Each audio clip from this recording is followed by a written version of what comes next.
8절에서 9절입니다.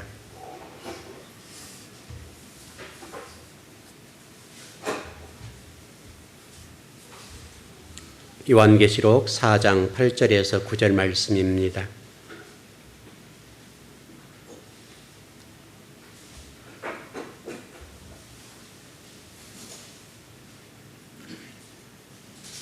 예, 9절 11절까지 읽겠습니다.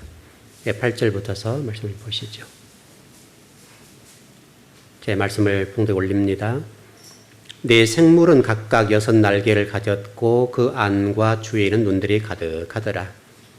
그들이 밤낮 쉬지 않고 이러기를 거룩하다 거룩하다 거룩하다 주 하나님 곧 전능하신 이여 전에도 계셨고 이제도 계시고 장차 오실 이시라 하고 그 생물들이 보좌에 앉으사 세세토록 살아계신 이에게 영광과 존귀와 감사를 돌릴 때에 24장로들이 보좌에 앉으신 이 앞에 엎드려 세세토록 살아계시는 이에 경배하고 자기 관을 보좌 앞에 드리며 이르되 우리 주 하나님이여 영광과 존귀와 권능을 받으시는 것이 합당하오니 주께서 만물을 지으신지라 만물이 주의 뜻대로 있었고 또 지으심을 받았나이다 하더라. 아멘. 우선 찬양 읽겠습니다.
예, 한국 기독교에 관해서 많은 분들이 지금 목소리를 내고 있는데요. 한국 교회가 개혁돼야 된다. 또 방향을 좀 잃었기 때문에 방향을 찾아야 된다. 이런 얘기를 합니다. 특별히 아마 이제 곧 종교주일이 돌아오는데 종교개혁주일이 돌아오면 이제 종교개혁주일에 관해서 말씀을 대언하면서 한국 교회의 잘못된 부분들과 나아갈 방향들에 관해서 얘기를 많이 합니다. 제가 어떻든 한 살의 목사로 살아가면서 안타까운 게 있다면 모두가 변해야 되고 개혁돼야 되고 고쳐야 된다고 하는 것은 동의하는데요. 얘기하는 내용들을 좀 종합해 보았을 때 그 내용들이 어떤 뭐랄까요, 부분적이고 어떻든 좀 인간적인 관점이 봤을 때의 어떤 좀 비본질적인 것들에 관한 것들이 좀 주로 많은 것 같아요. 분명히 기독교가 지금 고쳐져야 되는 것은 분명한데, 제가 개인적으로 뭐 제 주관적인 생각입니다만은 그럼 뭐를 고쳐야 될 것이냐, 이런 고민을 해보는데요. 뭐 여러 가지 이유 있죠. 우리 교회의 모습과 우리 어떤 기독교적 입장에서 상당히 많은 것들이 좀 잘못됐습니다. 저는 그보다 가장 핵심적인 게 뭘까라고 생각을 해보니까 성경 말씀 같아요. 여러분이 의아해할지 모르는데 무슨 성경이 개혁돼야 되는가 이렇게 얘기할지 모르지만, 제가 성경 번역 과정을 쭉 공부를 해보고 연구를 해본 결과로요, 초창기에 한국 개혁 성경을 번역했던 분들의 면면을 좀 들여다봤는데요. 처음에 성경을 이렇게 번역했던 분들의 면면을 들여다볼 때, 그때 당시로는 최고의 학문과 학자들이 했겠지만은, 그러나 그때 당시에는 우리 기독교의 수준과 학문적이고 신학적인 수준이 아주 미미했거든요. 그러니까 쉽게 설명하면 어떤 그 성경 번역에 동참했던 분들 가운데 일단 히브리어를 아는 분이 없었고, 헬라어를 아는 분이 없었고, 그리고 뭐 영어를 다룰 만큼 실력 있는 분이 없었어요. 이제 그때 당시는 그러나 최고 학문 학자들입니다. 무슨 얘기냐면 그때 그분들이 했던 역할은 지대합니다. 그분들로서는 최선을 다했을 거라고 저는 봅니다. 그러지 않겠습니까? 최선을 다했겠죠. 그런데 지금 이제 후대의 문제라고 저는 보는 건데, 물론 이제 번역이 여러 번 바뀌고 조금씩 바뀌고 있습니다. 또 수정도 되고 있습니다만은, 그러나 지금까지 제가 한 사람 목사로서 이렇게 쳐다볼 때에 원문에 가깝게 번역된 것 같지는 않습니다. 결국은 우리 이제 기독교가 힘을 얻고 기독교다움이 회복되려고 한다면 뭘로 돌아가는 게 하면 하나님 말씀이 성경을 바르게 번역하는 거죠.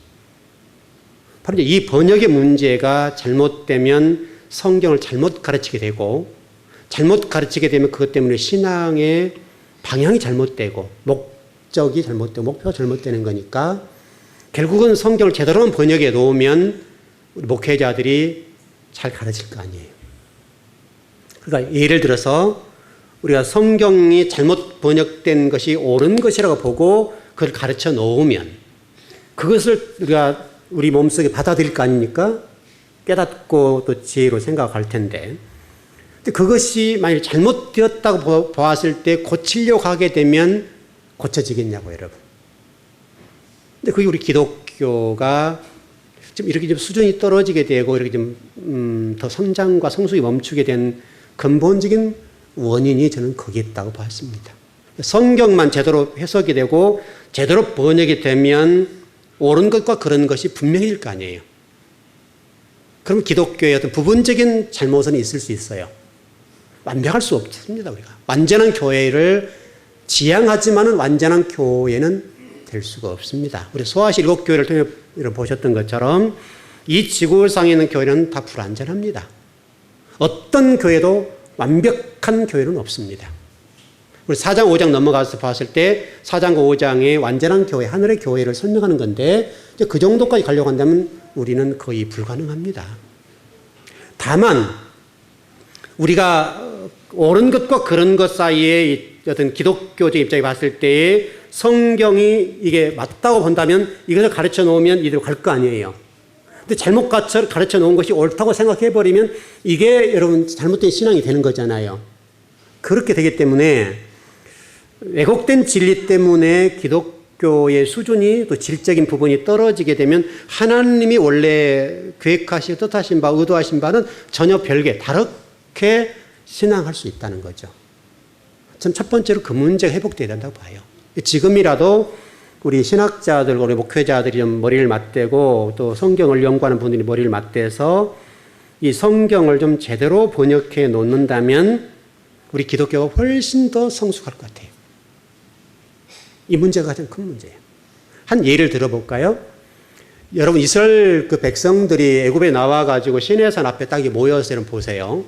지금 이 문제예요. 제가 보기에는 이스라엘 백성들이 하나님이 그들을 인도해 주셨죠, 여러분. 그래서 광야까지 쭉 나왔습니다. 나와서 이렇게 시내산에 모세가 올라가고 이스라엘 백성들이 이 장막을 치고 지금 하나님을 바라보고 있지요. 그런 상태에 있을 때에 그들이 원래 하나님을 놔두고 또 다른 하나님 만들었죠. 금송아지 사건 아닙니까, 여러분? 그러니까 그들이 생각하는 신앙, 그들이 생각하는 하나님이 다른 거죠. 그러니까 하나님 여기 계시는데 또 다른 하나님을 보고 이분이 하나님이다라고 봤다는 거죠. 마치 지금 우리 기독교가 이렇다는 거죠, 여러분. 원래 하나님이 계시는데 이분은 변하지 않지요. 그러나 성경이 잘못되고 잘못 번역되고 잘못 해석되어서 이게 옳다라고 배워버리면 또 다른 하나님을 만들어 놓고 이분이 하나님이다라고 한단 말이죠. 금송아지 사건과 똑같은 거예요, 결국은. 즉 근본적으로 저는 이 문제가 해결되지 않으면 우리 기독교가 성장되고 성숙되고 하나님의 뜻과 계획 의도하신 바와 전혀 다른 기독교가 될 수 있다는 거죠. 시간이 가면 갈수록. 여러분 여호와라는 단어를 제가 일전에 설명을 드린 적이 있죠. 여호와라는 단어가 중요합니다, 여러분. 그래서 이스라엘 백성들은 이 여호와라는 단어를 여러분 이게 글로 기록할 때에 일단 그 글 앞에 딱 쓰면 하루 금식하고 목욕 재개하고 그리고 하루 지나서 여호와라는 이름을 씁니다. 그 또 여호와라는 말 또 있으면 또 멈추는 거예요. 하루 금식하고 하루 목욕 재개하고 그리고 여호와 이렇게 써가는 거죠. 그러다 보니까 읽지도 못하고 쓰지도 못하는 거예요. 그래서 여호와라는 단어를 여러분 어떻게 읽었다고 그랬습니까? 여호와라 써놓고 아도나이라고 읽었단 말이에요. 근데 시간이 지나놓으니까 이게 처음에 의도했던 것은 하나님의 경외성, 하나님을 함부로 할 수 없다라는 이거잖아요. 그 나중에 이게 아도나이라는 단어가 되니까 아도나이라는 단어가 하나님이잖아요. 원래 여호와잖아요. 근데 아도나이하고 뜻으로는 뭐예요? 여호와 이 말이잖아요.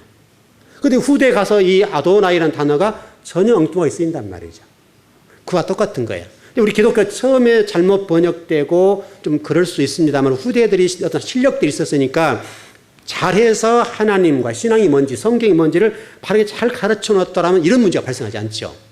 그런데 성경이 잘못된 번역된 것들이 그냥 옳아버린 거예요. 그래서 누구도 손을 못 대게 만들어 버리니까 그것이 잘못되었음에 불구하고 옳게 된 거죠. 그러니까 마치 여호와가 아도나이가 되어서 전혀 엉뚱한 것인데 이게 사실은 원래 여호와가 맞잖아요. 근데 아도나이라고 하나님 이렇게 이해를 해야 되는데 아도나이하고 다르게 불려지겠다 이 말이죠. 그러니까 우리 기독교가 그런 식이라고요.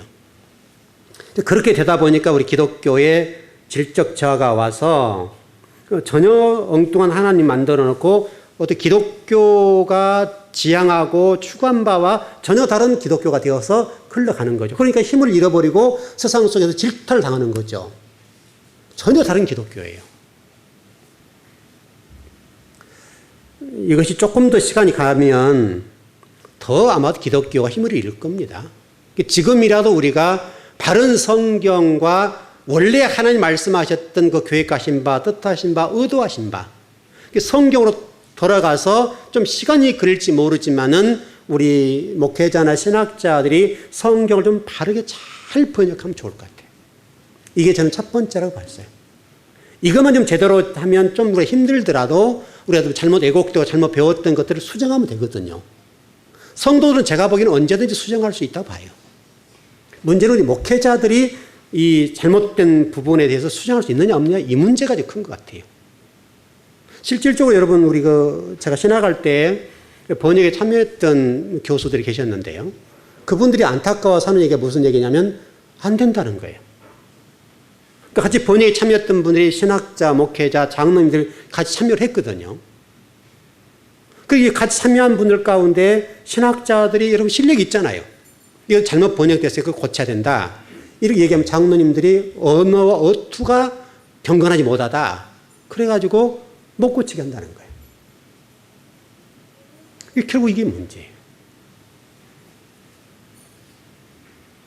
여러분 오늘 본문의 말씀 보시면 지금 예배의 문제가 등장하는데 완전한 교회의 모습을 보여주면서 내 생물과 또 24장로들이 하나님을 거룩하다라고 지금 얘기를 하고 있습니다. 바로 이 부분은 우리가 굉장히 중요한 문제인데 바로 예배 문제죠, 예배. 그래서 지금 현재 우리가 지금 드리고 있는 예배는 불완전한 예배라고 그랬죠. 아담이 범죄한 이후로 드려진 예배는 불완전한 예배고 하나님 얼굴을 배울 수 없다고 공부를 했었죠. 그런 상태에서 요한계시록 4장 5장에 넘어가서 하나님을 배우고 찬양하는 단계. 그래서 여러분 일전에 기억하셔야 됩니다. 이 예배를 드릴 수 있다는 기가 막힌 거예요. 감히 하나님 얼굴을 배우는 거예요. 배우는 거. 이건 하나님 얼굴을 배우면 죽는 거라고 했잖아요. 이게 회복됐다 이렇게 보는 건데요. 바로 지금 이런 어떤 신앙 여정 속에서 하나님으로부터 오는 은혜와 복을 누리는 모습을 좀 보여줍니다. 예배 문제예요. 결국 저와 여러분이 이 요한계시록 4장과 창세기 말씀을 종합해서 성경 전체를 종합해서 봤을 때 이 예배가 바르게 드려지고 바르게 예배만 드릴 수 있다면 얼마나 좋겠냐고요. 여러분 잘 아시는 창세기 4장에 가인 아벨 얘기가 나오지 않습니까? 여러분 예배 문제죠. 그것도. 그래서 이제 가인 예배를 우리가 좀 비하하고 좀 잘못됐다라고 얘기도 합니다. 그리고 가인이 드려진 예배의 어떤 자세나 태도와 재물에 관해서 이러저런 신학적인 얘기가 있습니다. 여기서 지금 가장 큰 문제가 뭔가 하면 바로 가인의 어떤 소명의 문제입니다. 가인에게 하나님께 장자권의 권세를 주고 복을 주었습니다. 1절에도 한번 다바라 성경 강좌할 때 공부를 했었죠. 지금 가인에게 주어진 이 소명이 뭐냐면 장자권은 뭐냐면 이 장자권을 가지고 동생을 돌보고 동생을 통해서 하나님을 섬기도록 하는 거. 여러분 지난 금요일 수요일 날 기억하시죠? 여러분이 서 있는 자리가 하나님 나라하고 여러분이 하나님 나라가 된다. 이렇게 기억하시죠? 여러분이 하나님 나라가 돼야 된다. 아브라함 얘기를 좀 하면서 공부를 했었던 내용들인데 아브라함이 창세기 12장에서 나와 있는 내용들 다시 설명하면 하나님께서 아브라함을 세겜 땅 모래 상수리 나무 아래로 이끌었다 이거죠. 그러니까 이 세겜 땅 모래 상수리 나무 아래라고 하는 것은 여러분 아브라함이 그 신앙 예정, 인생 예정 속에서 힘들게 간 장소예요. 그 유브라데스를 건너가서 가나안 땅 도착했으니까 얼마나 복된 자리입니까, 여러분? 하나님이 지시한 땅이잖아요, 그러니까. 그렇게 아브라함이 고생하고 갔으면 하나님이 길을 착 열어주셔야죠. 모든이 형통하고 모든이 평안하고 모든이 행복해야 된다고요. 그렇게 되고 또 이 아브라함 자체가 그 고생하고 죽음의 고비를 넘겨오고 뜨거움과 헐벗음과 그런 일을 통과해서 왔으니까 하나님 두 손을 벌려서 환영해 줘야 된단 말이죠. 근데 하나님이 그렇게 하지 않았습니다. 아브라함을 이끌고 세겜 땅 모래 상수리 나무를 끌고 왔다. 바로 그 장소가 이런 뭐라고 배웠습니까? 그 장소는 풍요와 다산의 신전이 있었던 바알 신전이 있는 장소입니다. 여러분 그림을 이렇게 상상해 보십시오. 당시 가나안 땅의 이 상황들이 지금 바알이 숭배하고 풍요와 다산이 어떤 그들의 모든 것이었어요. 모든 사람이 그것이 하나님으로 믿고 있습니다. 그 땅에 덩그러니 아브라함이 간 거예요. 이 많은 숫자 안에 새로운 성도가 와서 여러분 교회에 앉았다 생각해 보세요. 얼마나 어색하고 힘들어요. 이 가나안 땅에서 이 사람들이 생각하는 그 생각과 사고 모든 것들이 아브라함을 압도합니다. 얼마나 외롭고 얼마나 처절하고 얼마나 힘들겠어요. 문화적인 충격, 또 가치관의 충돌, 또 종교의 충돌, 얼마나 이질감 느끼고 힘들었겠냐고요. 그 땅에 있던 가나안 사람들은 아브라함을요 쳐다도 안 봅니다. 아브라함은 아무런 힘이 없는 거예요. 근데 하나님은 그 장소에 아브라함을 데려다 놨어요. 데려다 놓고 하나님 말씀한 게 뭐냐면 네가 하나님 나라니까 네가 이곳에서 저들에게 하나님을 보여주고 진리를 증거해서 이곳을 하나님 나라로 완성하라는 거예요. 그 여러분, 아브라함을 인도한 하나님이에요. 바로 그 일이 누구냐면 가인이 맡은 장자권이에요. 바로 가인에게 하나님이 그 동생 아벨에게 네가 하나님이 나라니까 진리 말씀을 가지고 하나님 나라를 네 동생을 통해 이루고 아버지가 너에게 말한 것을 전하라는 거예요. 그리고 하나님 나라를 완성하라는 거예요. 그런데 그 일을 가인이 못한 거예요. 우리 모습과 틀리지 않습니다. 우리가 성경에 보게 되면 가인에 관해서 얘기하기를 연락되지 못했다 이런 얘기를 합니다. 그렇다면 이 가인의 예배와 제사가 하나님께 연락되지 못한 이유가 뭘까? 이런 것들이죠.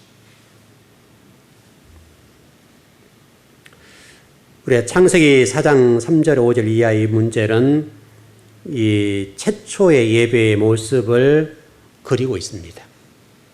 그런데 분명하게 하나님은 가인의 예배에 대해서 받지 않았다 그 말이죠. 바로 그 얘기는 가인의 장자권의 문제, 하나님이 주신 소명의 문제를 바르게 하지 못했기 때문에 그 예배를 받지 않았다 이 말이죠.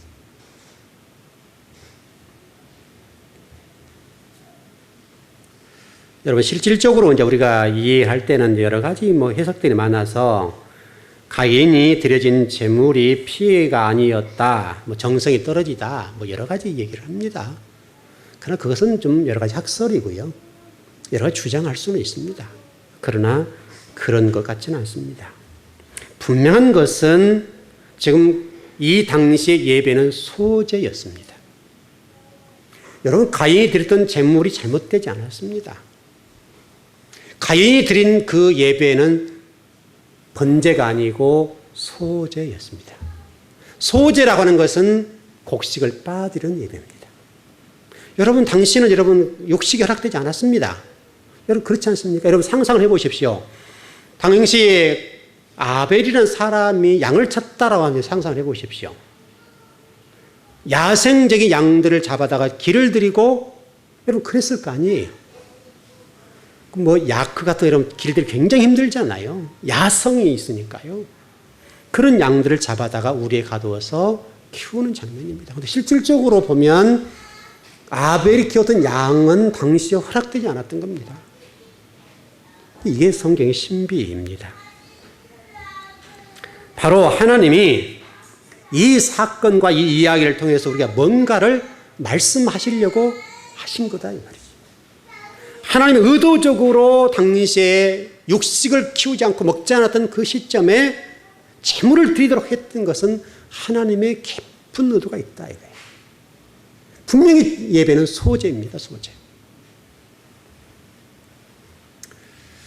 이렇게 아마 좀 정리를 해보면 안 될까 싶습니다. 자, 예를 좀 들어볼게요. 이해가 쉽기 위해서. 어느 좀 교회가 있다 합시다, 그냥. 어느 교회가 있는데 당회가 열렸습니다. 그래서 이제 교회가 헌당을 하려고 지금 생각한다고 보고, 헌당이 돼야 된다면 교회 빚이 없어야 되거든요. 그러니까 빚을 없애기 위해서 논의를 한 거죠. 그래서 이제 당회에서 좀 논의되는 내용이 뭔가 하면 빚을 이렇게 좀 할 수가 없으니까 우리 장로들이 떠안자 이렇게 했다 합시다 그냥. 그럼 이제 여러 장로님들이 거기에 대해서 헌신을 하고 그럼 우리가 떠안고 이렇게 갚을 테니까 이렇게 진행하자. 해서 진행한다 합시다. 그리고 이제 한 분이 이게 손을 든 거죠.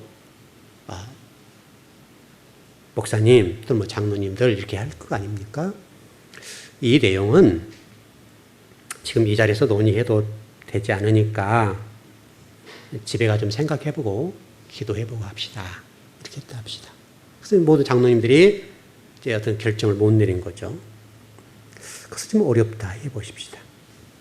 그리고 이제 다음 주에 모여서 얘기를 하는 거죠. 여러분 결론이 잘 났을 것 같아요? 안 났을 것 같아요?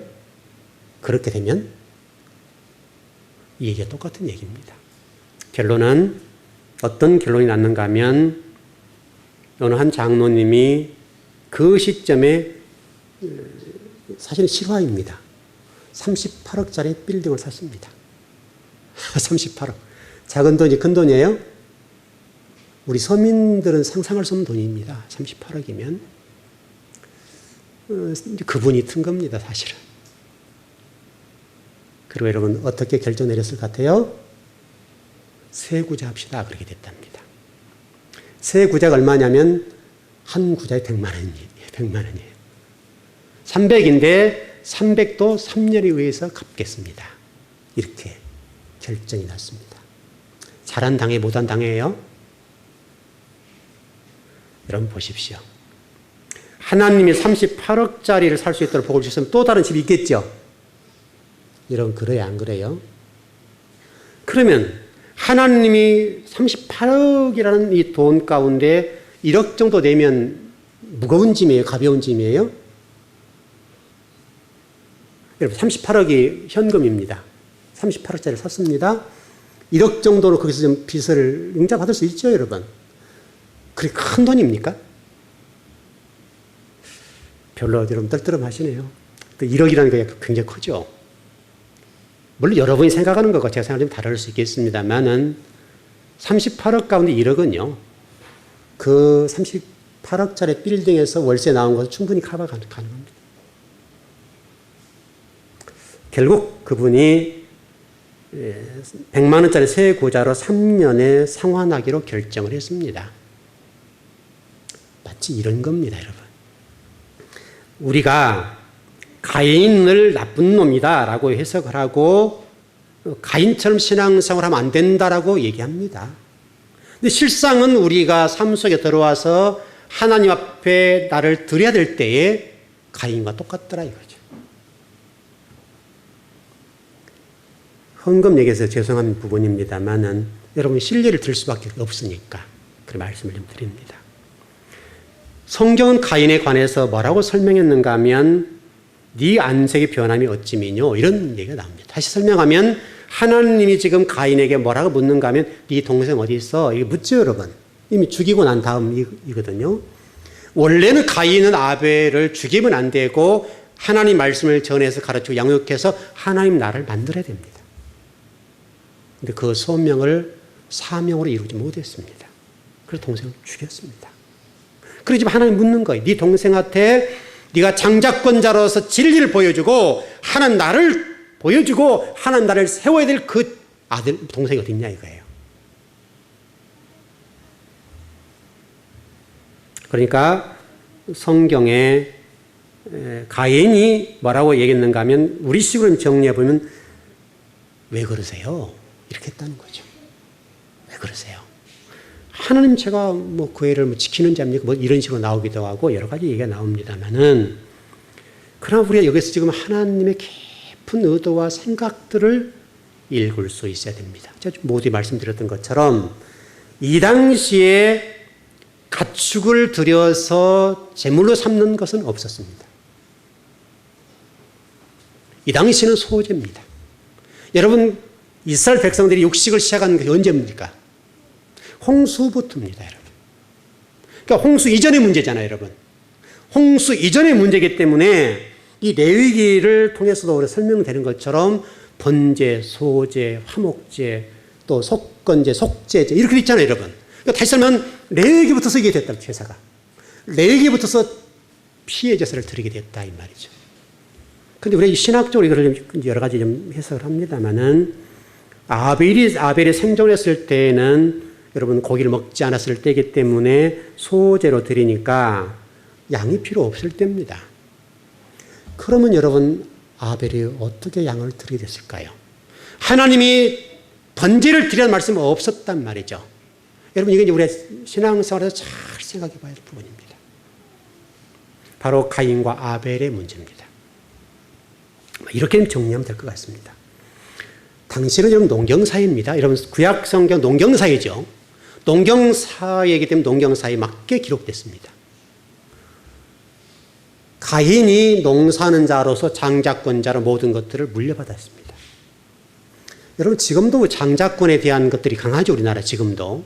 그러니까 그래서 상속을 한다 하더라도 장자에게 많이 하는 그런 것이 있죠, 여러분. 지금도 있습니다. 물론 이제 법이 좀 바뀌었습니다만은 여러분, 얼마 전까지만 해도 그게 당연시 됐습니다. 그러나 이게 수천 년 전 얘기니까 여러분 어떻겠어요? 그 모든 아담이 가진 모든 재산권을 누가 가졌겠어요?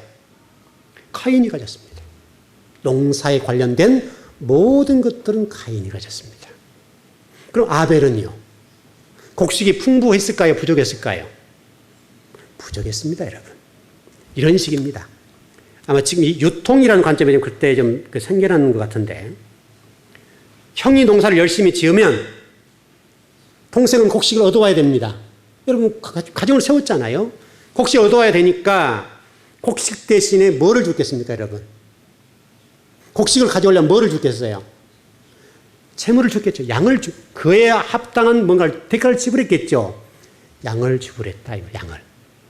그러니까 하나님이 지금 예배를 받으시는 상황 속으로 들어가서 정리를 해보면 어떤 상황인가 하면, 아벨이 형이 가서 형, 예배 드려야 되니까, 우리 식으로 설명해서 예배를 드려야 되니까 곡식을 좀 주세요 하니까 그 형과 형수가 마치 흥부놀부전과 같은 그런 상황이라는 거죠. 여러분, 이해되십니까? 그러니까 형이 누구에게 물어봤겠습니까? 형이 누구에게 물어봤겠어요, 여러분? 그 아내에게 물어봤겠잖아요. 형수가 넉넉하게 주었을까요? 부족하게 주었을까요? 그림이 그려지잖아요, 여러분. 아벨이 짐승을 드릴 수밖에 없었던 것은 그가 키웠던 어떤 드린 것이 아니라 깊은 하나님 말씀 속에 감춰져 있는 것들을 보았을 때에 그 형수가 시동생에게 곡식을 먹고 살기 빠듯하게 주니까 부족했다, 이 말이에요. 그러니까 자식들 먹여 살리니까 틀릴 게 없는 거예요. 결국은 아벨이 드릴 수 있는 것은 자기가 가지고 있는 양입니다. 물론 여기는 하나님 뜻이 있습니다. 이 모습이 예수 그리스도를 예표하는 것, 십자가를 예표하는 것이지만은 그 깊은 내용은 그렇다 이거예요. 그래서 한 가정에 이런 일들, 형제 간에 이런 일이 그때부터 시작됐다 이거예요. 여러분, 지금도 가능하죠, 여러분. 지금도 여러분 형제 간에 여러분 그래 안 그래요? 지금도 그렇습니다. 결혼하기 전에는 형제 간에 우애도 하고 물질에 관해 나누기도 합니다. 그리고 여러분, 장남은 동생들과 가정의 기둥이기 때문에 어떻게든 형을 키워서 공부시켜서 이 가문을 일으키려고 한다 이 말이죠. 과거에는 우리 동생들이 공부를 못했습니다. 시킬 수가 없었습니다. 그리고 딸들은 뭐 마찬가지고. 근데 오직 장남이 잘 되면 이 가정은 번성하는 거예요. 지금 시대가 바뀌어서 지금은 이제는 상호 간의 이 물질 문제가 첨예하게 대립됩니다. 그래서 과거는 형들이 잘 되면 동생들 가문을 지켜주고 살려주고 동생들 조카들을 키워주고 다 그렇게 했습니다, 여러분. 지금은 여러분 결혼 딱 함과 동시에 어떻게 됩니까? 너는 너, 나는 나. 지금 이 모습이 에덴 동산에 일어났던 일이 그대로 재현되고 있다 이거예요.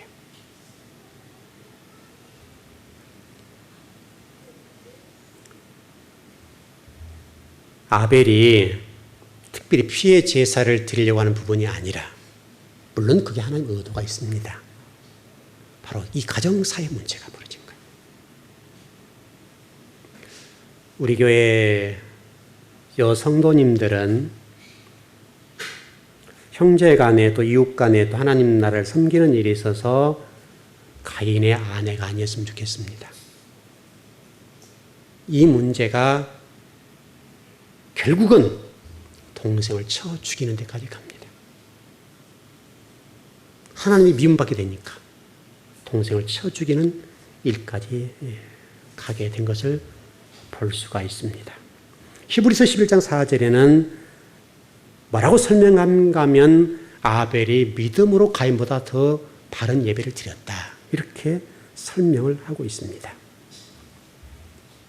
자, 좀 정리해 가보십시다. 가인의 재물을 거부하신 것의 첫 번째는 재물의 문제도 아니고 정성의 문제도 아니고 자세와 태도의 문제도 아니고 소명의 문제다. 장자권자로서 하나님 주신 소명, 그 소명이 바르게 행해지지 아니하니까 하나님 받지 않았다. 물론 이미 일제로 창세기 공부할 때 여러분 일부는 했습니다. 그것을 기억하시고 하나님 주권적인 문제가 있다고 그랬습니다. 그러나 그럼에도 불구하고 가인의 소명의 문제가 아주 중요하게 대두되고 있다. 여러분 개인적으로 소명이 있을 것이 우리 즐거운 교회에 대한 소명이 있습니다. 한국교회 하나님 나라를 위해서 저와 여러분이 해야 될 일이 있습니다. 저에게 주신 소명이 있습니다. 여러분이 주신 소명이 있습니다. 그 소명들을 어떻게 이루어갈 것이냐 문제는 아주 중요한 문제입니다. 하나님 나라를 세우는 거, 하나님 나라 교회를, 이 한국 교회를 회복하는 일에 있어서 저와 이루어 주신 이 소명, 이 소명을 어떻게 할 것이냐 문제가 중요한 문제입니다.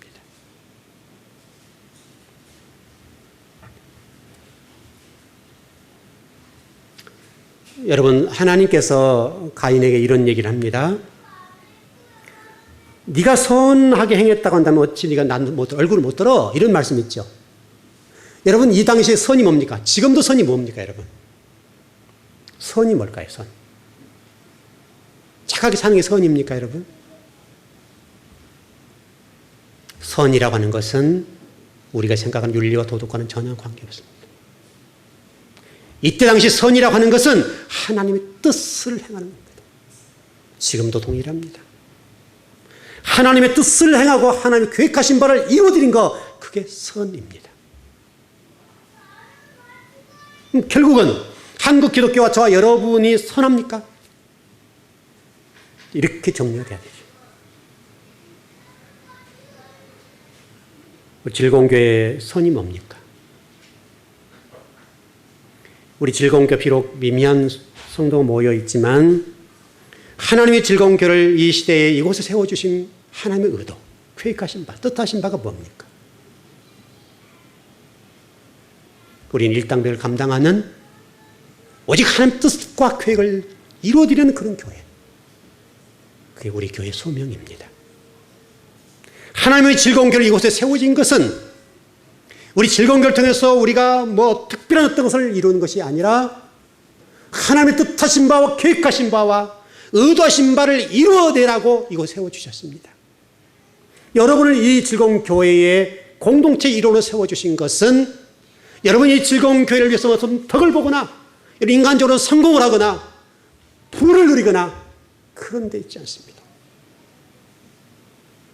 하나님의 뜻을 행해서 지금도 하나님 나라와 하나님의 진리 말씀이 행해지고 있다 하는 것을 보이라는 거예요. 그게 우리 즐거운 교회에 주신 아버지의 뜻입니다. 아버지의 소명입니다.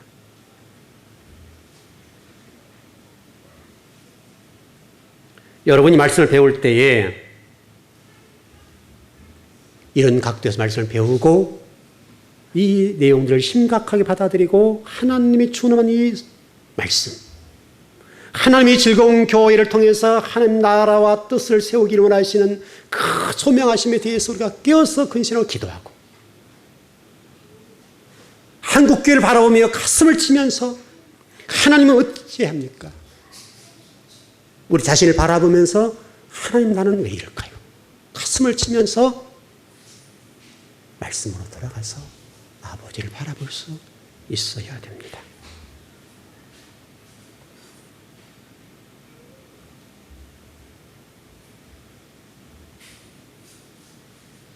우리가 아버지가 원하시는 대로 걷지 않는 것 때문에 어려움을 겪습니다. 특별히 이 소유욕의 문제에 관련되어서 우리 좀 깊이 성찰하고 하나님을 찬양했으면 좋겠습니다. 어느 글에 보니까 이런 글이 있습니다.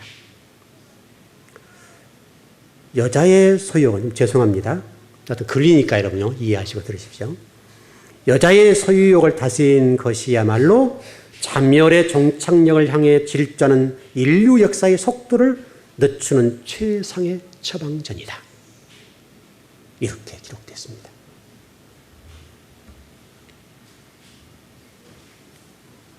여러분과 우리 저를 바라보면서 과연 우리는 가인과 다른 게 뭘까? 우리 가정은 가인과 다른 게 뭘까? 한번 고민해 보십시오. 요한계시록은 하나님의 얼굴을 배웠고 오직 그분만이 전부이시고 그분만이 삶의 목적이고 목표가 되고 인생의 전부가 됐던 내 생물, 피조물의 대표인 내 생물과 하나님 백성들의 대표인 24장로를 통해서 우리에게 지금 말씀하신 게 뭐냐면 너희들이 그와 같아야 된다. 이건 놓치면 안 됩니다. 또 하나의 문제는 신앙의 성패의 문제는 가정에 있다. 여러분 가정에 여러분 자녀들에게 무엇을 심어줄 것이냐? 여러분 자녀들에게 무엇을 심어주냐에 따라서 자녀들의 방향이 달라집니다. 삶의 목적이 달라집니다. 하나님 말씀을 제대로 잘 가르쳐주면 저들이 앞으로 성장해서 하나님 나라의 소명을 이루는 그 일에 멋지게 쓰임받을 겁니다. 그러나 여러분들이 여러분 자녀들에게 가인의 가정과 똑같이 세속적이고 세상적인 무엇인가를 가르쳐 놓으면 아까 설명드렸던 어떤 한 분 소개해드렸던 것처럼 그렇게 하나님 많은 복을 주셨음에도 불구하고 겨우 3년에 거쳐서 100만 원짜리 세구자 할 정도의 수준에 이른다면 과연 하나님이 그분에게 복을 주신 것이 무슨 의미가 있습니까? 헌금 많고 적음의 문제가 아니라 그것은 하나님을 사랑하지 않는 거예요.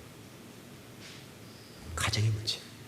정말 그런 남편이 돌아왔을 때에 장로님 이때를 위해서 하나님이 우리에게 복을 주셨습니다. 이렇게 해야 되지 않나요? 여러분 맞지 않습니까? 그래서 그 남편을 하여금 설득을 시켜서 이때를 위해서 우리 하나님 복을 주셨으니까 당신은 멋지게 우리 가정에 서임 받아보십시다. 여러분 이런 것 아닙니까? 결국 우리의 신앙을 증명하는 방법은 그밖에 없잖아요. 여러분이 교회 앞에 헌신하고 충성하고 아무리 고백하지만은 실질적으로 삶 속에 드러나지 않는다고 한다면 아무런 의미가 없는 거죠. 여러분은 여러분 자녀들에게 지금 무엇을 심고 있습니까? 가인의 힘의 원리와 세속적인 방법들을 자녀에게 주입시키고 가르치고 있고 가치관들을 가르치고 있다면 여러분 자녀도 동일하게 가인처럼 걸어가게 될 겁니다. 사실은 무서운 거죠.